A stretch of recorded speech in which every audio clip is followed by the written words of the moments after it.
মোদী সরকারের বিরুদ্ধে এবার বিস্ফোরক অভিযোগ অভিষেক বন্দ্যোপাধ্যায়ের। তৃণমূল সর্বভারতীয় সাধারণ সম্পাদক তিনি যে অভিযোগ করছেন তা এক কথায় বিস্ফোরক। কি বলছেন তিনি? দিল্লি থেকে একজন আমলা ফোন করেছিলেন, তিনি বলেন এদের ষড়যন্ত্র আরো বড়। কোন ষড়যন্ত্রের কথা বলছেন অভিষেক বন্দ্যোপাধ্যায়? সরাসরি জানবো। শ্রেয়সী গঙ্গোপাধ্যায় আমাদের প্রতিনিধি রয়েছেন আমাদের সঙ্গে। শ্রেয়সী, ঠিক কি বক্তব্য অভিষেক বন্দ্যোপাধ্যায়ের, কি অভিযোগ?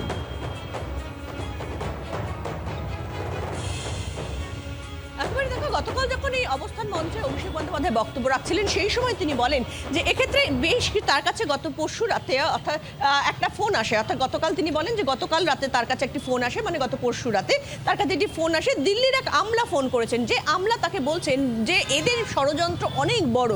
সেক্ষেত্রে যাদের নাম কাটা যাবে তাদের ক্ষেত্রে পরবর্তীকালে তারা যখন ব্যাংকে কেওয়াইসি জমা দিতে যাবে তখন তাদের কাছে ভোটার কার্ড চাইবে, কিন্তু ভোটার কার্ড তখন যেহেতু দিতে পারবে না, যেহেতু নাম কাটা গেছে, ফলে সেই জায়গা থেকে দাঁড়িয়ে তাদের অ্যাকাউন্টও কিন্তু ফ্রিজ করে দেওয়া হবে। অর্থাৎ তাদের অ্যাকাউন্টও কিন্তু যত ব্যাংক অ্যাকাউন্ট আছে যা যা আছে সেগুলোও কিন্তু বন্ধ করে দেওয়া হবে। অর্থাৎ কার্যত সেইখানেও কিন্তু সেক্ষেত্রে একটা থাবা বসানো হবে, এমনটাই কিন্তু তিনি বলছেন তার বক্তব্যের মধ্যে।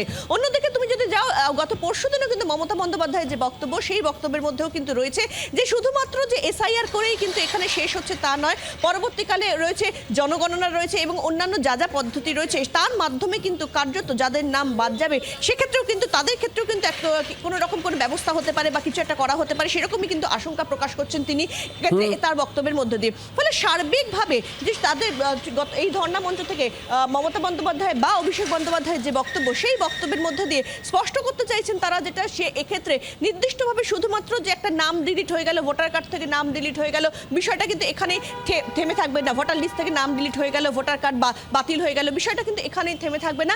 এইটা কিন্তু এর প্রভাব কিন্তু আরো অনেকটাই হবে, যেখানে কিন্তু ব্যাংক অ্যাকাউন্ট ফ্রিজ করার মতন বিষয়ও কিন্তু তার মধ্যে যুক্ত থাকতে পারে, এমনটাই কিন্তু তারা আশঙ্কা করছেন। সঙ্গে থাকো শ্রেয়সী। চাঞ্চল্যকর অভিযোগ অভিষেক বন্দ্যোপাধ্যায়ের।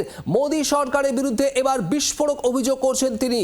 তার দাবি, দিল্লি থেকে একজন আমলা তাকে ফোন করেছিলেন এবং তিনি এই গোটা ষড়যন্ত্রের কথা বলেন। তিনি বলেন এদের ষড়যন্ত্র আরো বড়। কি বলেছেন অভিষেক বন্দ্যোপাধ্যায় শুনুন। এদের ষড়যন্ত্র আরো বৃহৎ। গরিব মানুষের ব্যাংকে অ্যাকাউন্টে যে টাকা আছে সেই টাকাগুলোই বিজেপির নেতারা আত্মসাৎ করবে, কেন্দ্রীয় সরকার আপনার অ্যাকাউন্ট ফ্রিজ করবে। পরবর্তীকালে যদি আপনার ভোটার তালিকা থেকে নাম বাদ যায়, ব্যাংক অ্যাকাউন্ট আপনি আপডেট করতে গেলে বলবেন কেওয়াইসি জমা করো, ভোটার কার্ড দাও, তখন ভোটার কার্ড না দিতে পারলে মোদিবাবু অ্যাকাউন্ট ফ্রিজ করে টাকাটা নিজের নামে নিয়ে নেবে। এই হচ্ছে এদের অভিসন্ধি। শুনছিলেন অভিষেক বন্দ্যোপাধ্যায়ের বক্তব্য। ঠিক এই অভিযোগই তিনি করছেন এবং তিনি বলছেন দিল্লি থেকে একজন আমলা ফোন করেছিলেন এবং তিনিই বলেন এদের ষড়যন্ত্র আরও বড়। এ নিয়ে কথা বলবো অর্থনৈতিক বিশেষজ্ঞ অনির্বাণ দত্ত এই মুহূর্তে আমাদের সঙ্গে রয়েছেন। অনির্বাণ বাবু, যে অভিযোগ অভিষেক বন্দ্যোপাধ্যায় তৃণমূল সর্বভারতীয় সাধারণ সম্পাদক করছেন, সেটা কি সম্ভব যে গরিব মানুষের যদি ভোটার তালিকা থেকে নাম বাদ যায় তাহলে পরে তারা যখন ব্যাংকে যাবেন তাদের কেওয়াইসি আপডেট করতে বলা হবে এবং তারা ভোটার কার্ড দেখাতে পারবেন না, তখন সেই অ্যাকাউন্ট ফ্রিজ করা হবে এবং এরপর সেই অ্যাকাউন্টের টাকা সরিয়ে নেওয়া হবে? দেখুন, ব্যাংকিং শিল্পের ঘাত অভিঘাত আমরা অনেক বছর ধরে দেখছি পরিবর্তন হচ্ছে, এবং আপনি দেখবেন যে ফাইন্যান্সিয়াল ইনক্লুশনের কথা যখন বলা হয়েছিল 1991 সালে, যখন নতুনভাবে ভারতবর্ষে অর্থনীতির জোয়ার এলো, তখন থেকে বলা হচ্ছিল যে ব্যাংকিং শিল্পটাকে সবার মধ্যে ছড়িয়ে দেওয়ার, এবং গরিব মানুষ, প্রান্তিক মানুষ, তাদেরও যাতে ব্যাংকে একটা খাতা থাকে, তারাও যাতে আর খাটের তলায় মাটির তলায় টাকা না রাখেন, তারা যাতে ব্যাংকে গিয়ে টাকা রাখেন, তাতে একটা সঞ্চয় মনোভাব তৈরি হবে। এবং তার জন্যই কিন্তু ব্যাংকিং শিল্পের প্রসার হয়েছে, এবং আজকে গ্রামে গঞ্জে ব্যাংকিং শিল্পকে ছড়িয়ে দেওয়ার পিছনে আরবিআই এবং সরকারের একটা ভাবনা ছিল, এবং সেই ভাবনাটা বাস্তবায়িত করার চেষ্টা হচ্ছে। এখনো পুরোপুরি হয়নি, এখনো গ্রামে গঞ্জে অনেক জায়গায় মানুষ সাধারণভাবে চিটফান্ডে টাকা রাখেন এবং বিভিন্নভাবে প্রতারিত হচ্ছেন। এরপরে আমরা আবার দেখলাম জনধন যোজনা, যেখানে গরিব মানুষকে প্রত্যেকের ব্যাংক অ্যাকাউন্ট খোলার জন্য সরকারের প্রচেষ্টা, এবং তাতে সাধারণ মানুষ অনেকে ব্যাংকে অ্যাকাউন্ট খুলেছেন। আবার এর সঙ্গে সঙ্গে এটাও বাস্তব যে ব্যাংকিং শিল্পের যে নিয়ম কানুন সেইগুলো পরিবর্তন হচ্ছে। আগে ব্যাংক অ্যাকাউন্ট খুলতে গেলে আপনার কোনো কাগজ লাগতো না, শুধু একটা আইডেন্টিফিকেশন, যে কোনো আইডেন্টিফিকেশন, এবং কেউ যদি আপনাকে ইন্ট্রোডিউস করিয়ে দিত তাহলেই আপনার অ্যাকাউন্ট খুলে যেত। তারপরে ধীরে ধীরে আমরা দেখেছি প্যান কার্ডের ব্যবহার, তারপর দেখেছি আমরা আধার কার্ডের ব্যবহার, তারপর কিন্তু অনির্বাণ বাবু, যদি ভোটার কার্ড জমা দিতে না পারে, মানে যার ধরুন নাম উঠলো না এবারে এই ভোটার তালিকায়, সেক্ষেত্রে তার ব্যাংক অ্যাকাউন্ট ফ্রিজ করা এবং সেখান থেকে সেই টাকা নিয়ে নেওয়া, এইটা কি সম্ভব? দেখুন, যাদের ভোটার তালিকায় নাম উঠবে না তাদের স্ট্যাটাসটা কি সেটা আগে জানতে হবে। তারা ভারতবর্ষে থাকতে পারবেন, ভারতবর্ষের নাগরিক হতে পারবেন, তাদের ভারতবর্ষের ব্যাংক অ্যাকাউন্টে টাকা থাকতে পারবে, এইসব ব্যাপারগুলো এখনো পরিষ্কার নয়। কিন্তু যদি ধরে নিন তর্কের খাতিরে কোনো মানুষের ভোটার তালিকায় নাম না থাকেন, তাহলে তার যদি ব্যাংক অ্যাকাউন্ট থাকে, এবং যথারীতি তার ব্যাংক অ্যাকাউন্ট থাকবেই, একটা না হলেও বিভিন্ন ব্যাংকে আরো 2-3টে ব্যাংক অ্যাকাউন্ট থাকবে, এবং সেই ব্যাংক অ্যাকাউন্টে টাকাও থাকবে, এবং কেওয়াইসিও আপডেট করতে হবে।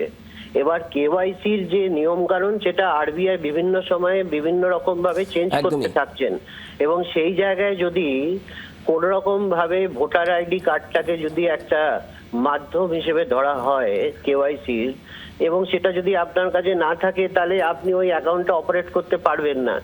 এটা তর্কের খাতিরে ধরা যায়, কিন্তু বাস্তবে এটাকে প্রণয়ন করার একটা, আমি বলবো নিশ্চয়ই যারা পার্লামেন্টে বসে সওয়াল করেন, এত দলের এত এমপি আছেন, তারা নিশ্চয়ই সওয়াল করবেন এরকম আপনার বক্তব্য বোঝা যাচ্ছে। অনির্বাণ বাবুর সঙ্গে থাকুন, আমি একটু কথা বলবো। এই মুহূর্তে আমাদের সঙ্গে রয়েছেন বিজেপির প্রধান রাজ্য মুখপাত্র দেবজিৎ সরকার। দেবজিৎ বাবু, অভিষেক বন্দ্যোপাধ্যায় যে অভিযোগ করছেন যে দিল্লি থেকে আমলা তাকে ফোন করেছিলেন এবং তিনি বলছেন যে এদের আরো বড় ষড়যন্ত্র আছে, অর্থাৎ মোদী সরকারের বিরুদ্ধে তার অভিযোগ। তিনি বলছেন যে ভবিষ্যতে কারোর ভোটার নাম যদি না ওঠে ভোটার তালিকায়, তিনি অ্যাকাউন্ট আপডেট করতে গেলে ব্যাংক বলবে কেওয়াইসি জমা করো, ভোটার কার্ড দাও, ভোটার কার্ড দিতে না পারলে অ্যাকাউন্ট ফ্রিজ করে টাকা নিজেদের নামে নিয়ে নেবে।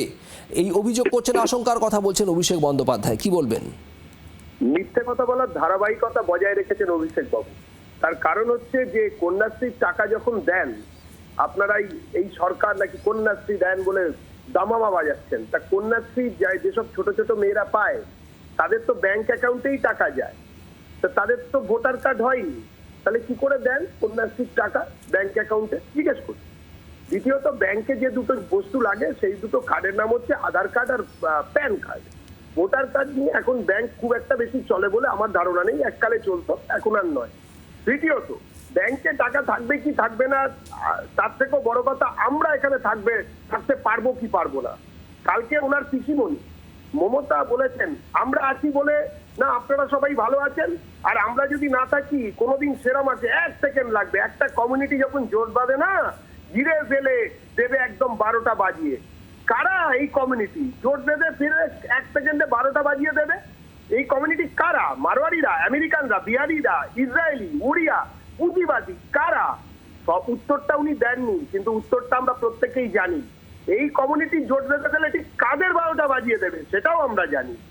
যারা সম্ভবত বিজেপির সম্ভাব্য অডিয়েন্স বলে মুখ্যমন্ত্রী মনে করছেন, যারা দুর্গাপুজো অঞ্জলি দেন, সরস্বতী পুজোয় হলুদ পাজামা পাঞ্জাবি শাড়ি পরেন, যার বাড়িতে শালগ্রাম বা শিবলিঙ্গ আছে, এটাও বলে দিতে হবে না কারা। সুতরাং আগে আমরা ওটাকে অ্যাড্রেস করব, তারপরে এইসব মিথ্যেবাদী যেসব কথাবার্তা বলে চলেছেন ব্যাংকিং ব্যবস্থা নিয়ে, তাকেও আইন আমলে আনা উচিত, মানুষের মনে বিভ্রান্তি ছড়ানোর জন্য। ধন্যবাদ। দেবজিৎ সরকার বিজেপি নেতা আমাদের সঙ্গে ছিলেন টেলিফোনে। শ্রেয়সী গঙ্গোপাধ্যায় আমাদের প্রতিনিধি ছিলেন আমাদের সঙ্গে। শ্রেয়সী, তোমাকেও ধন্যবাদ। বাংলার আওয়াজ, বাঙালির আবেগ, জি 24 ঘন্টা।